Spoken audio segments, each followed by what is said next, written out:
Who wins the AFC next season? Here are the options. A team from the AFC West, Broncos, Chargers, Chiefs, Raiders, or any of the other 12 teams. To put it differently, the AFC West or the field.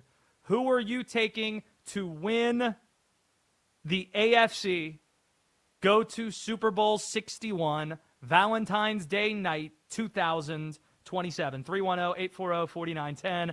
Lynnell, where might you side if those are the two options? The Super Bowl rep in the AFC for 2026 will come out of the AFC West.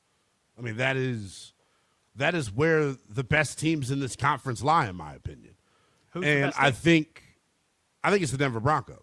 I think their group last year was a special unit. And I know that, fantasy football and wagertainment and all these things have kind of distracted us from what matters in football and what wins year in and year out in football.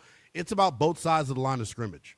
Denver's got the best offensive line, defensive line combo in the conference. Last year, their pass rush was historically good, and all they've done is gotten better. All they've done is add to their core. The trade of Jalen Waddle gets them that number one wide receiver that they need that can take the top off, and then Bo Nix comes back healthy. Like, I love everything about Denver, and it all starts with their offensive line and their defensive line for me. Clearly, the right answer is, as Phil's pointing out, the Raiders. They're the team coming out of the AFC. Fernando Mendoza, we're going to blare ABBA the entire way to the Los Angeles Super Bowl. But, yes, first off, Denver's offense, it's crazy to me that there are 6 teams with better odds, according to our friends at DraftKings, to win the AFC right now more than the Denver Broncos, just because of the massive swing that they took in adding Jalen Waddle to an arsenal with Cortland Sutton and Troy Franklin and Evan Ingram. We love Davis Webb. That guy's going to be a head coach. Sean Payton. All the things that you said. Best defensive player, maybe pound for pound, and Patrick Surtain. And you got a guy who's pretty decent on the other side of him, too. The pride of Winston-Salem, North Carolina, and East Carolina University, Jaquan McMillan, who had a pretty big interception in that playoff game against the Bills. But the LA Chargers are the team yours truly has fallen in love with. Ultimate wild card in the league. Maybe the most underappreciated, underrated move any team made this offseason. The Chargers adding Mike McDaniel to be their offensive coordinator. And to do that and then bolster the O-line the way that they did, and they already had a couple of dudes on that line. You drafted Omarion Hampton out of the first round.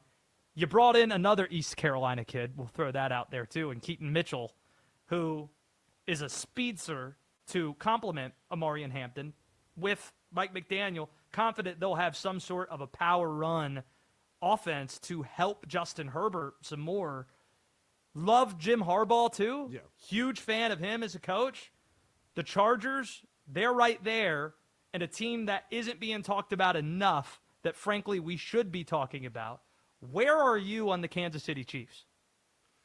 So it's so hard, right? Because as long as Pat Mahomes is upright, I think they're going to have a shot every year of his career. I think he's that much of a, say it with me, boys, force multiplier at the quarterback position.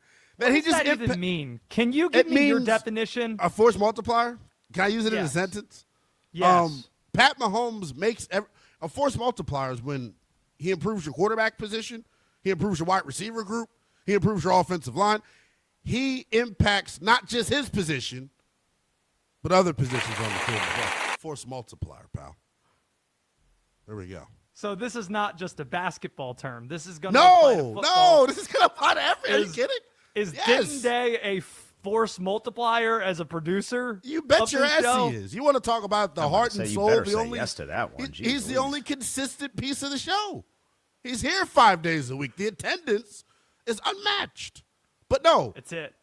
With Kansas City, my big question for them and their biggest issue to me last year.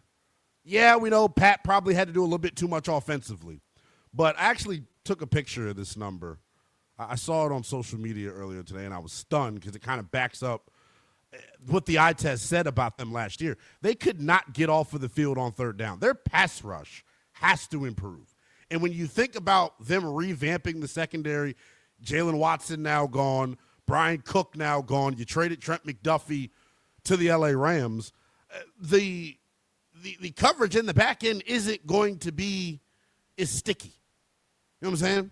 So I think they got to add somebody to the duo of George Karlaftis and Chris Jones, and I'm of the belief that it feels like Chris Jones is trending in the wrong direction in terms of his impact and how well he played a season ago. But the number I was searching for is the pass rush win rate when Karlaftis and Jones are on the field compared to when they're not on the field. I think it goes from 36 to 22, 36% win rate to a 22% win rate. So clearly they got to have some other guys there to help get after the quarterback. That's their biggest issue to me. You're explaining pretty well why the NFL can't allow, looking at you, teams picking in the top 8, cannot allow Reuben Bain, David Bailey, or Arvell Reese to fall to number 9 to Kansas City. Please, teams across the NFL, because it was, prior to free agency, Jeremiah Love that people were talking about. But once you gave Kenneth Walker the bag, now we know what you're trying to do, Kansas City. Take note of the teams, the 8 teams that are in front of Kansas City. The question we're asking, 310-840-4910, is the AFC champion going to come from the AFC West or from the field?